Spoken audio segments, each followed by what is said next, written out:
우리는 하나님의 자녀입니다. 하나님께서는요, 하나님의 자녀를 향해서 하나님의 계획을 가지고 계십니다. 그래서 우리를 통해서요, 하나님의 선하시고 위대한 뜻을 우리를 통해서 이루실 계획을 우리 각자들마다 가지고 계신 줄 믿습니다. 오늘 이 본문의 말씀, 오늘 우리가 읽은 이 본문의 말씀은 요셉의 가정 가운데 예수님께서 태어나게 되시는데요, 그때 요셉이 상처받고 본민 가운데 빠지게 돼요. 마리아가 갑자기 임신을 하게 되니까요. 그랬을 때에 하나님의 사자 천사가 그에게 나타나서 그의 마음을 회복시켜 주시고 또 그로 하여금 하나님의 뜻을 이루게 하시는 그 내용이 기록되어 있는 것이 바로 이 본문의 말씀입니다. 과연 이 말씀을 통해서 하나님께서 이 시간도 우리에게 무엇을 깨닫게 하시고 무엇을 말씀하시는가, 나에게 주시는 하나님의 음성이 있는 은혜의 시간 되시기를 간절히 축원드립니다. 마태복음 1장 18절 말씀 보겠습니다. 예수 그리스도의 나심은 이러하는데 그의 어머니 마리아가 요셉과 약혼을 했어요. 근데 뭐 하기 전에요? 동거라는 것은 같이 사는 것이잖아요. 이제 같이 한 자리에서 한 집에서 살기 전에 성령으로 잉태된 것이 나타났다는 거예요. 그러니까 요셉이요, 약혼만 하고 같이 살고 있지는 않은 상태요. 그런데 갑자기 약혼한 그 여자가요, 배가 불러온 것이에요. 여러분이 어떤 여자하고 약혼을 했는데 그 여자가요, 자기하고 같이 살기 전에 벌써 배가 불렀어요. 그렇다면 여러분 어떤 마음이 들겠어요? 얼마나 마음에 큰 배반의 상처가 되겠어요. 얼마나 큰 마음의 상처가 그 가운데 남겠어요. 함께 평생을 같이 살자고 약혼까지 했는데 갑자기 자기도 알지 못하는데 배가 불러와요. 그러면 큰 상처를 받겠죠. 요셉이 그런 마음 가운데 있어서요, 상처를 크게 받았어요. 그 마음 가운데 어떤 생각이 들었겠어요? 복수를 하고 싶은 마음도 생길 거고, 당신은 명예살인 제도도 있었잖아요. 알려지면 죽일 수도 있었어요. 사람들이 돌멩이 던져서 죽이기도 했지 않습니까? 가늠하다 현장에서 잡힌 여인을 예수님 앞에 데려왔을 때 사람들이 다 돌로 쳐서 그를 죽이려고 하지 않습니까? 얼마든지 그렇게 할 수도 있는 상황이었어요. 그런데 마태복음 1장 19절 보니까 그의 남편 요셉은 어떤 사람이에요? 그래도 의로운 사람이었어요. 마리아를 뭐 하지 않고요, 이 사실, 갑자기 자기도 모르게 배 불러오는 이 사실을 드러내지 아니하고 가만히 어떻게 하고 있어요? 가만히 끊고자 있다. 여러분, 이게요, 사람의 의로움으로서는요 할 수 있는 최대치인 거예요. 사람의 의로움으로서는 그렇지, 내가 그동안 사랑했던 여인이니까 내가 이렇게 용서해주고 그렇게 가만히 끊어야 되겠다. 이것이요, 요셉의 마음 가운데, 상처받은 요셉의 마음 가운데 할 수 있는 최대치였어요. 그런데 그 저녁에 마태복음 1장 20절 보니까 그 일을 생각할 때 이제는 내가 어떻게 끊어야지, 가만히 끊어야 되는데 어떻게 끊어낼까, 이런 생각을 하고 있을 때에 주의 사자 천사가 현몽하여 이르되 나타난 것이죠. 뭐라고 말하냐? 다윗의 자손 요셉아, 내 아내 마리아 데려오기를 뭐 하지 말라고요? 무서워하지 말아라.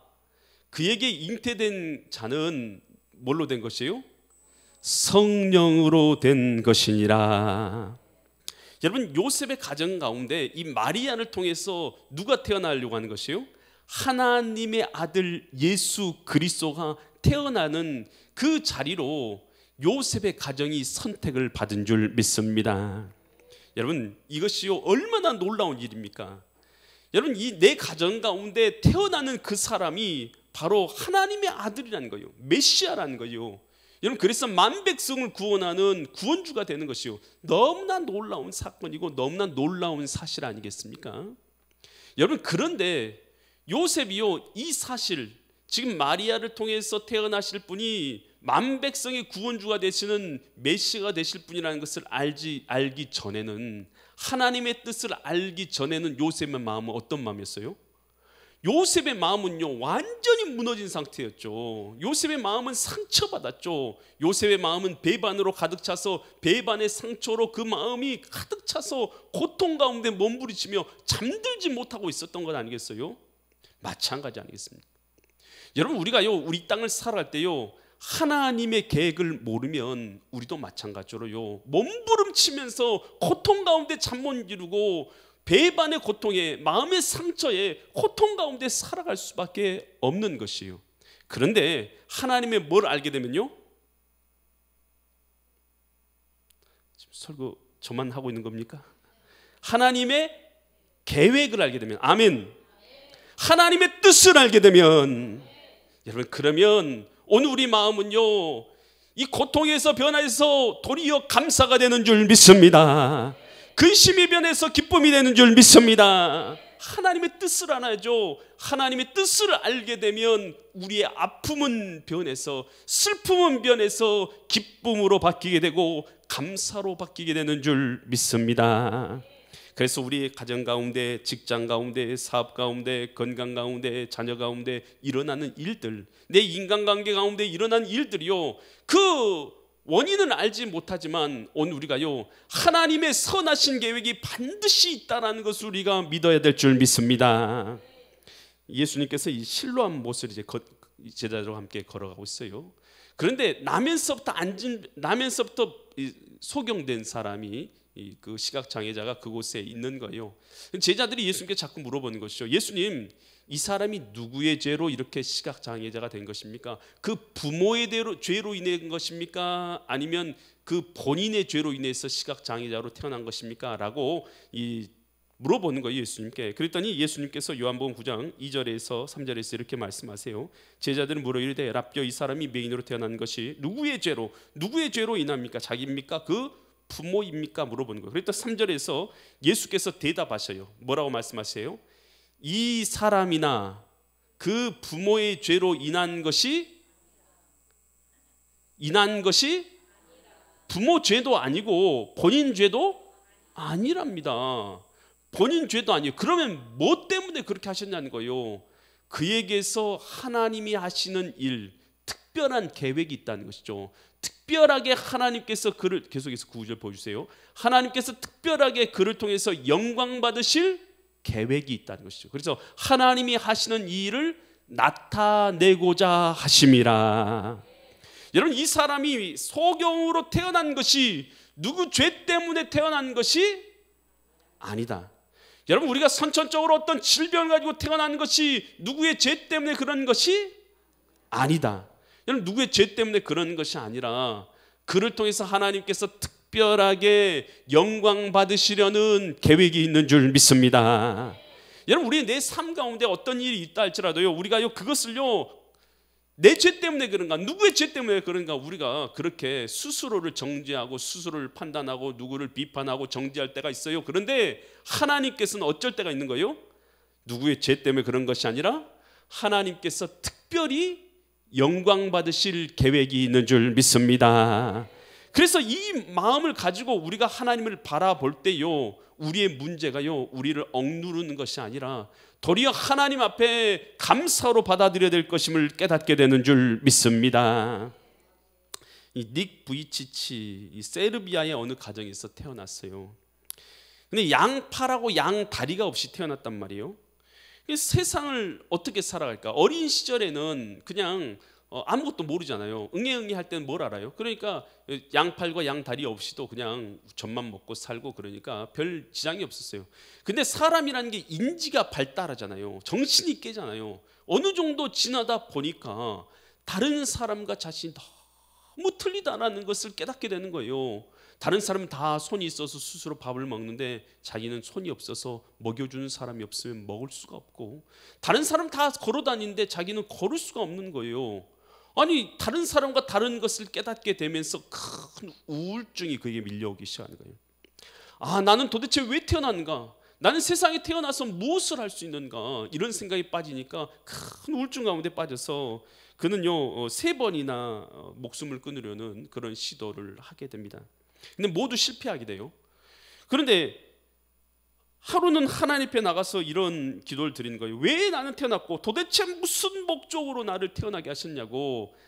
그 가정이 이제 하나님을 믿는 가정이었어요. 그래서 하나님께 나아가서 그렇게 간청하면서 부르짖어 기도합니다.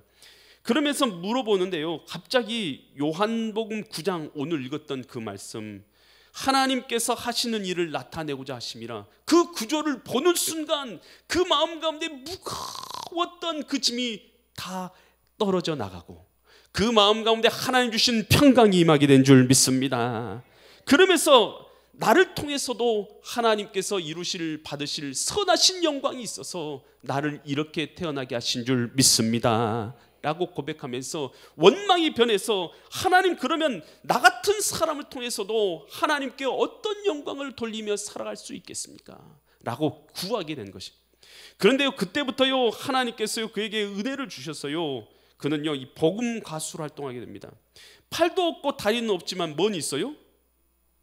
이분이 있잖아요. 입으로는 하나님을 찬양할 수 있는 줄 믿습니다. 두 팔은 없고 두 다리는 없지만 자기는 복음 가수로 하나님을 찬양하는 삶을 살기 시작해요. 그러면서 19세 때부터는 그가요 간증 집회를 엽니다.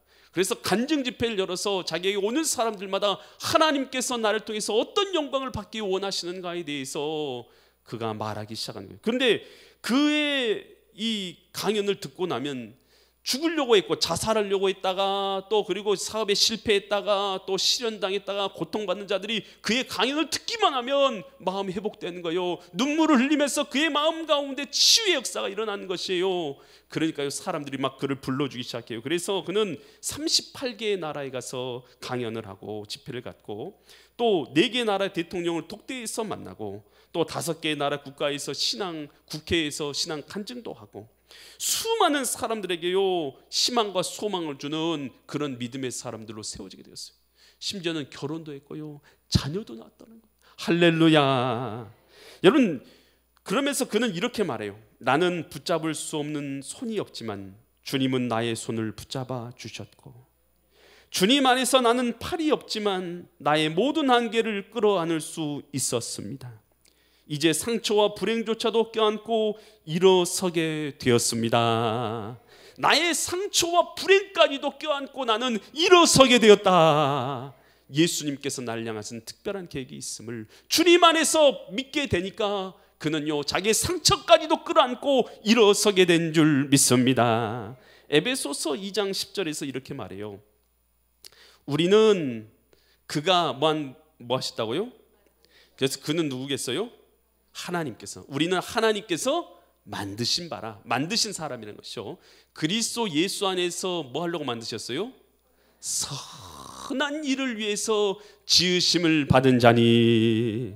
여러분, 우리가요 목적이 있어요. 뭘 위해서 지음 받았어요? 하나님의 선한 목적을 위해서, 선하신 일을 위해서 저와 여러분이 지음 받으신 줄 믿습니다. 그런데 하나님이 우리를 볼 때에 하나님께서는 우리를 향해서 어떤 계획을 갖고 계셔요? 선하신 계획을 갖고 있는 줄 믿습니다. 그래서 하나님 나라와 그의 영광을 위해서 하나님께서는 우리를 향해서 선하신 계획을 갖고 있는 것을 믿을 수 있기를 바랍니다. 그 믿음이 있을 때요 나의 아픔이나 고통이나 좌절이나 오늘 괴로움까지도요 오늘 다 주님 앞에서 오늘 하나님의 뜻 가운데 있는 것임을 알게 될 때에, 하나님의 선하심은 절대 실수가 없고 하나님의 계획은 실수가 없는 것을 알 때에 오늘 그리스도 예수 안에서 우리의 마음에 회복의 역사가 일어나게 되는 줄 믿습니다. 그러면서요 이 요셉에게, 이제 절망 가운데 있는 요셉에게, 야, 너 걱정하지 말아라, 그 아이는 성령으로 잉태된 것이야 라고 말해주면서 그에게 또 뭐라고 말했냐, 그 태어난 아기가 누구고 무엇을 할지에 대해서 말씀해줘요. 마태복음 1장 21절 보니까 아들을 낳을 건데 이름이 누구라고요? 이름이 예수다. 근데 이는 그가, 예수님은 자기 백성을 그들의 뭐 있어요?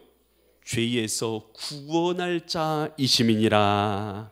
죄에서 구원해 주기 위해서 오신 분이시다라는 것이에요. 여러분, 우리 인간이라는 존재는요 원래 영생하도록 지음받았어요. 그런데 우리가요 하나님, 우리를 지으신 하나님을 배반하고 거역하고 하나님을 떠나감으로 하나님의 안에 있는 영생을 잃어버리게 되었죠. 그래서 이제는 우리는 저주를 받아서 이 땅 가운데 고통 가운데 살아가고 또 우리 땅에서 삶을 마감하게 되면 우리의 영혼은 지옥 가운데 떨어질 수밖에 없는 안타까운 처지에 빠져 있는 것이 바로 우리 인간의 모습이라는 것입니다.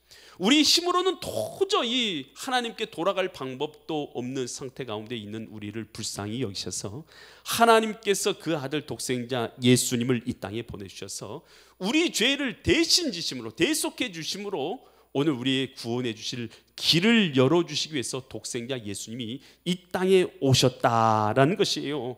그래 예수님이 오신 것은 뭐하러 오셨냐? 저와 여러분의 모든 죄를 대속해 주시고 구원의 길을, 믿는 자들에게 구원의 길을 열어주시기 위해서 이 땅에 오셨다라는 것입니다. 그래서 예수님이 오신 이유는 뭐하러 오셨다는 거예요? 마태복음 20장 28절에서 이렇게 정리해 주고 있어요. 인자 예수님께서 온 것은 섬김을 받으려 함이 아니요 도리어 섬기려고 왔는데 어떻게 섬기러 오셨냐? 자기 뭘요? 자기 목숨을 많은 사람의 뭐로요? 대속물로 주려 함이니라. 그래서 대속물이라는 게 있죠. 대속물이라는 게 뭐냐면 리트론이라는 단어를 쓰고 있어요. 헬라어로 몸값이라는 뜻이에요. 노예제도가 있잖아요. 노예제도 같은 거. 그때 노예를 살 때 노예에게 몸값을 지불하고 노예를 데려오잖아요. 이것처럼 그럴 때 쓰는 단어가 리트론이라는 단어예요. 그러면 예수님께서 이 땅에 오신 것은 뭐하러 오시냐? 우리의 몸값을, 죄값을 대신해서 지불해 주심으로 우리의 영혼을 구원하시기 위해서 우리 예수님이 이 땅에 오셨다라는 것입니다. 예수님은 우리의 값을 대신 지불해 주기 위해 오셨다라는 것이죠. 감추고 싶은 비밀이라는 책이 있어요. 김태광 씨가 쓴 책인데요. 거기에 보면 이런 이야기가 있어요. 초등학교 4학년짜리 소희라는 아이가 있는데 엄마의 얼굴에 흉측하게 어그러져 있는 이 화상 자국이 있어요. 그러니까 엄마가 이제 초등학교 초기 되면 엄마하고 선생님하고 뭐예요? 면담하잖아요. 근데 엄마가 오는 것이 이 소희는 좋을까요? 싫을까요? 싫어요. 왜 싫어요?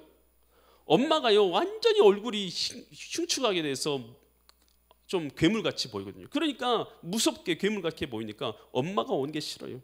그래서 아빠한테 그러니까 아빠 엄마가 학교 안 왔으면 좋겠어. 선생님하고 면담 안 했으면 좋겠어. 막 그러는 거예요. 근데 아빠는 마음은 아픈데 그냥 가만히 듣고 있어. 근데 그날도 아빠한테 와서 엄마가 제발 좀 학교 안 왔으면 좋겠어. 비와도 우산 안 갖고 오지 않았으면 좋겠어. 막 하고 엄마한테 화를 막 내는 거예요. 근데 아빠가요 가만히 보고 있다가는 소희한테 이런 말을 해주는 것이요. 어린 시절에 집에 불이 났는데 그때 이 불 가운데서 아무도 들어갈 길이 없는데 너희 엄마가 너를 안고 그리고 자기 옷을 벗어서 너를 안고 그 불길을 헤쳐나오면서 자기의 얼굴과 자기의 상반신에 그런 화상을 입게 되었다 라고 말해주는 것이에요. 결국 이 상처, 화상의 상처는 누구 때문에 생긴 것이에요? 자기 때문에 생긴 거예요. 만약에 자기 아니었으면 그 엄마는 화상 입을 일이 없었던 것이죠. 그것을 생각하면서 엄마가 그 뜨거운 불길을 자기를 위해서 옷을 벗어가지고 자기를 감싸 안고 엄마가 그 불길을 헤쳐나오는 모습을 생각하니까 그 엄마의 화상이 너무 큰 사랑으로 와닿기 시작하는 것이, 그 상처가, 그 얼굴의 상처가 자기를 향한 얼마나 뜨거운 사랑인지를 깨닫게 되는 것이, 이것이 뭐냐 하면 대신해서 상처를 받은 것이죠. 여러분, 우리 예수님의 십자가를 보면서요, 이 십자가를 보면서 그 은혜를 경험해야 될 줄 믿습니다. 내가 받아야 될 고통, 내가 받아야 될 죽음, 내가 받아야 될 지옥의 형벌을 우리 주님께서 대신 받으시기 위해서 십자가에 달려서 대속물이 되어 주신 것이, 그래서 그 고통으로 말미암아서 우리가 이처럼 하나님의 자녀가 되어져서 영광스럽게 하나님을 경배하는 하나님의 자녀가 된 줄 믿습니다. 하나님의 아들 예수님이 이 땅에 오신 건 우리 죄를 위한 대속물로 이 땅에 오신 줄 믿습니다. 그리고 또 뭐 하러 오셨는가? 마태복음 1장 23절에서 천사가 또 이렇게 말해요. 보라, 처녀가 잉태하여 아들을 낳을 것인데 그의 이름이 뭐라고요? 임마누엘이라 하리라 하셨으니 이를 번역한즉 하나님이 우리와 어떻게 한다고요? 함께 계시다 함이라. 임마라는 뜻이 함께라는 것이에요. 누가 우리와라는 뜻이에요. 엘이 하나님이라는 뜻입니다. 그러니까 하나님이 우리와 함께 계신다. 바로 예수님은 누구셔요? 이 땅에 오신 하나님이신 줄 믿습니다. 그 하나님께서 이 땅 가운데 오셔서 저를 믿는 자마다 그 마음 가운데 성령으로 함께하고 계시는 줄 믿습니다. 고린도후서 1장 22절에서 이렇게 말해요. 그가 또한 우리에게 인치시고 도장을 찍었어요. 믿는 사람이 도장을 찍으시고 보증으로 우리 마음 가운데 성령을 주셨느니라. 우리 마음 가운데 하나님의 영인 성령이 이제는 거하시는 사람이 된 것이다는 거예요. 그래서 이제는 우리는요, 어디를 가나 우리 혼자 사는 것이 아니에요. 우리 안에는 예수님의 영인 성령이 거하시는 줄 믿습니다. 여러분, 우리는 어디를 가나 누구와 함께 있나, 어디를 가나 우리는 누구와 함께 있어요? 성령이 함께 계신 거예요. 그래서 이사야 41장 10절에서 하나님은 우리에게 뭐라고 말씀하세요? 두려워하지, 왜요? 우리는 왜 두려워하지 말아야 됩니까? 내가 너와 함께 함이라. 함께 함이라. 하나님이 함께 해준 거예요. 두려워하지 말라, 내가 너와 함께 하지. 놀라지 말라, 나는 내 하나님 됩니다. 내가 너를 굳세게 하리라. 참으로 너를 도와주리라. 참으로 의로운 오른손으로 너를 붙들리라. 그렇기 때문에 우리는요, 주님이 붙들어 주시고 함께 하시니 두려워해서는 안 돼요. 마태복음 28장 20절에서 주님은 이렇게 약속해 주셨어요. 내가 너에게 분부한 모든 것을 가르쳐 지켜 행하라. 벌저다 내가 세상 끝날까지 너희와 항상 함께 있으리라. 여러분, 주님의 약속을 믿으십니까? 여러분, 예수님이, 하나님이 거짓말쟁이 같아요? 아니면 그 말씀을 반드시 이루시는 분이십니까? 반드시 이루는 건 믿으십니까? 진짜로요? 그러면 이 성경 말씀이 진짜 같아요? 아니면 거짓말 같아요? 여러분, 이 성경 말씀이 함께 계시다는 말씀을 믿지 않는다라는 뜻은요, 하나님을 거짓말쟁이로 만든다는 뜻이에요. 여러분, 이 성경 말씀이 하나님의 말씀인 걸 믿습니까? 그러면 항상 함께 있으라는 약속의 말씀도 하나님이 하신 말씀인 걸 믿습니까? 그러면 하나님의 약속인 것을 믿는다면 여러분, 하나님은 우리와 함께 하시는 줄 믿습니다. 그래서 신앙은요, 아는 것이 아니에요, 믿는 것입니다. 믿어야요, 믿고 순종해서 살아가는 사람들의 이야기가 기록되어 있는 게 성경이에요. 그래서 성경 얘기는요, 믿고 하나님의 말씀에 순종해서 살아감으로 하나님께서 그들을 어떻게 역사하셨고 어떻게 도와주셨고 어떻게 언약 가운데 살아갔는지를 말해주고 기록해주는 책이란 말이에요.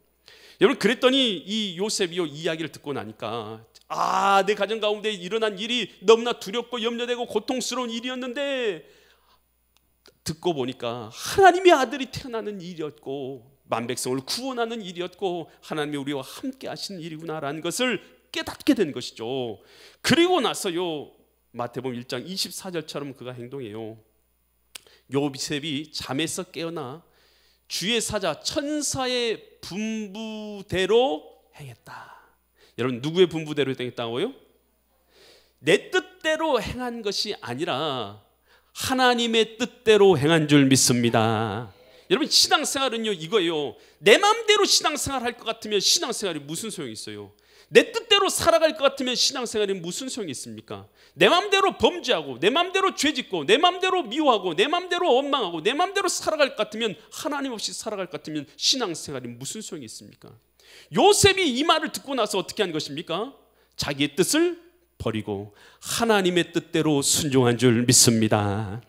여러분, 우리는 믿음은 들음에서 하고 들음은 곧 그리스도의 말씀으로 말미암으니라. 이 시간도 하나님은 이 종을 통해서 말씀하고 계신 거요. 2000여 년 전에 하신 말씀을 이 시간 이 종을 통해서 하시는 뜻이 뭐가 있겠어요? 하나님이 이 말씀 통해서 여러분에게 하나님이 하고자 하시는 말씀을 이 시간도 동일하게 말씀하고 계시는 줄 믿습니다. 내 뜻대로 하는 게 아니라 주님의 뜻대로 데려오기로 결정한 줄 믿습니다. 순종한 줄 믿습니다. 이것이 바로 믿음의 순종이다라는 것입니다. 순종을 위해서는 해야 될 것이 있어요. 나의 뜻을 내려놓고 주님의 뜻대로 살아가는 것입니다.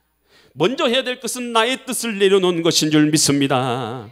예수님께서 겟세마네 동산에 올라가서 기도하실 때에 얼마나 그 고난의 짐을 지기 싫어요. 그때 뭐라고 기도하셨어요? 할만하시거든 이 잔을 내게서 지나가게 하옵소서. 그러나 내 뜻대로 마시옵고 아버지의 뜻대로 되기를 원하나이다. 여러분, 이것이 바로 예수님께서 보여주신 구원의 길의 모습을, 하나님 아버지 앞에 순종의 길을 우리에게 보여주신 것이에요. 여러분, 내려놓음 책 잘 아시죠? 내려놓음, 그리고 더 내려놓음, 이 이용규 선교사님이 쓴 책이죠. 이용규 선교사님은 이 서울대학교를 졸업하고 서울대학교 대학원을 또 졸업하고 미국으로 유학을 가서 하버드 대학교에 들어갔어요. 거기서 박사학위를 따면서 역사학으로 박사학위를 땄어요. 여러분, 최고의 루트를 거쳐서 최고의 박사학위를 땄어요.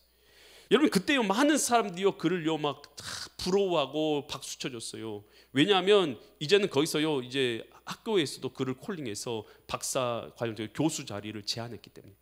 그러니까 그는 하버드 대학교에서 교수 제안 자리를 받았으니요, 여러분 어디를 가든요 그의 커리어와 그의 능력으로는 정말 부귀와 영화와 명예를 다 누리며 살아갈 수 있는 자리에 올라서게 된 것이에요.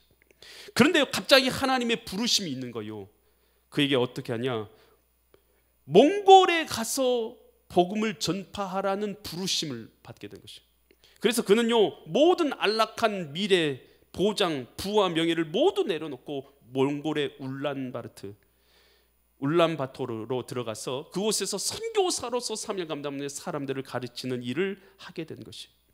지금은요 이 인도네시아의 자카르타 국제대학을 설립하고 그곳에서 가르치면서 복음을 전파하고 있는데요, 그가요 이제 그가 하나님 앞에 순종하면서 그가 이런 말을 했어요. 그가 하나님의 뜻 앞에서 자신의 뜻을 내놓고 순종할 때 하나님께서 그를 통해서 하나님의 뜻을 이루신 걸 보면서 이렇게 말했는데요, 하나님은 내가 나의 미래에 대한 두려움을 당신 앞에 내려놓기를 기다리고 계셨다. 나는 무엇을 두려워하는가? 그 사람의 방향과 방식을 결정한다. 동료, 주위 사람의 시선, 상사의 반응, 이성 친구의 표정보다 더 하나님의 반응에 더 관심이 크다고 할 수 있는가? 나는 누구의 평가에 관심을 쏟고 두려워하고 있는가에 따라 우리의 시간과 에너지와 노력을 어떻게 쏟을지가 결정된다. 여러분, 신자가요 하나님과 긴밀하게 교제하면서 살아가게 되면요, 내 삶 속에서 뭘 발견하게 되면 하나님의 뜻 안에서 내려놓아야 될 것을 발견하게 돼요. 다른 사람보다 더 많이 내가 내려놓아야 될 것이 무엇인지를 하나님의 뜻 안에서 하나님과 긴밀하게 교제하며 살다 보면 더 많이 발견하게 되더라는 것이에요. 그는요 하나님과 깊은 교제를 나누다 보니까 하나님께서 자신의 삶 가운데서 내려놓아야 될 부분들에 대해서 깨우쳐 주시는 것이죠. 그럴 때 내려놓고 뭐 할 수가 있냐? 순종하게 되는 것이고, 그 순종을 통해서 하나님의 뜻이 그의 삶을 통해서 이루어지게 되는 줄 믿습니다. 여러분, 예수님께서요 빌립보서 2장 6절과 8절에서 이렇게 순종하셨음을 보는데요, 예수님은 근본 하나님의 본체시나 하나님과 동등됨을 취할 것으로 여기지 아니하시고, 7절, 오히려 자기를 비워 종의 형체를 가지사 사람들과 같이 되셨고 사람의 모양으로 나타나사, 그러니까 우리 사람이 된 것 자체가 낮아지심이죠. 이것을 성경 용어로서는 이제 신학 용어로 인카네이션, 아주 비하하신 것이죠. 나타내서 자기를 낮추시고 죽기까지 뭐 하셨어요? 복종하셨는데 그 증거가 뭐냐? 곧 등이 접속사죠. 십자가에서 죽으심. 여러분, 십자가는요 예수님의 온전한 순종과 복종의 증거인 줄 믿습니다. 여러분, 우리가요 주님과 친밀한 교제를 나누면서 살아가면 하나님께서 우리 삶 가운데 내려놓을 것을 말씀해 주셔요. 그래서 그걸 통해서 하나님 나라를 이루는 것을 우리에게 깨닫게 해주신단 말이에요.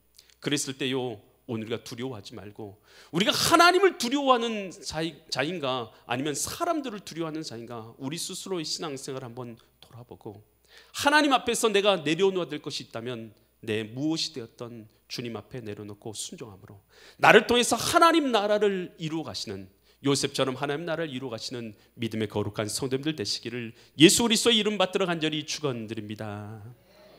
기도드리겠습니다. 하나님 아버지, 하나님께서는 당신의 자녀들을 향해서 하나님의 선하시고 놀라운 계획들을 갖고 계심을 믿습니다. 오늘 여기 있는 하나님의 자녀인 우리들을 한 사람 한 사람에게도 요셉처럼 하나님 나라를 이루실 하나님의 선하신 계획들이 다 있는 줄 믿습니다.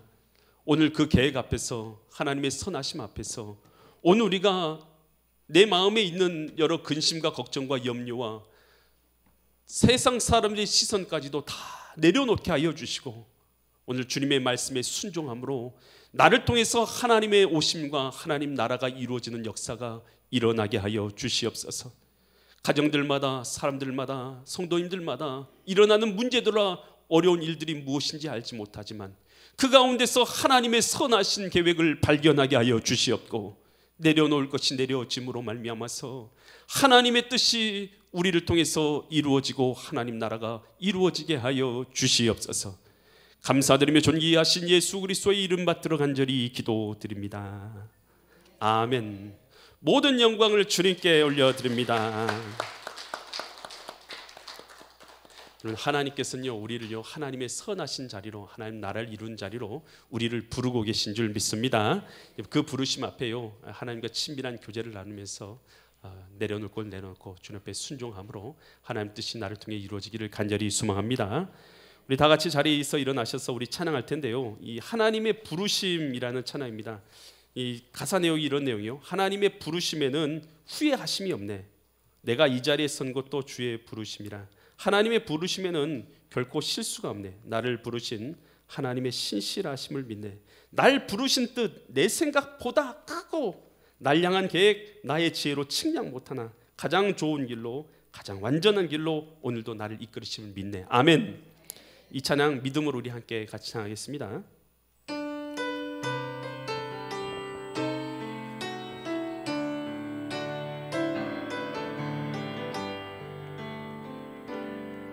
하나님의 부르심에는 후회하심이 없네. 내가 이 자리에 선 것도 주의 부르심이라. 하나님의 부르심에는 결코 실수가 없네. 나를 부르신 하나님의 신실하심을 믿네. 날 부르신 뜻 내 생각보다 크고 날 향한 계획 나의 지혜로 측량 못하나 가장 좋은 길로, 가장 완전한 길로 오늘도 날 이끄심인데. 작은 나를 부르신 뜻을 나는 알 수 없지만 오직 감사와 순종으로 주의 길을 가리라. 때론 내가 연약해져도 주님 날 도우시니 주의 놀라운 그 계획을 나는 믿으며 살리. 날 부르신 뜻 내 생각보다 크고 날 향한 계획 나의 지혜로 측량 못하나 가장 좋은 길로, 가장 완전한 길로 오늘도 날 이끄심인데. 예수 이름 높이세. 예수 이름 높이세. 능력의 그 이름. 예수 이름 높이세. 구원의 그 이름. 예수 이름을 부르는 자, 예수 이름을 믿는 자, 예수 이름 앞에 나오는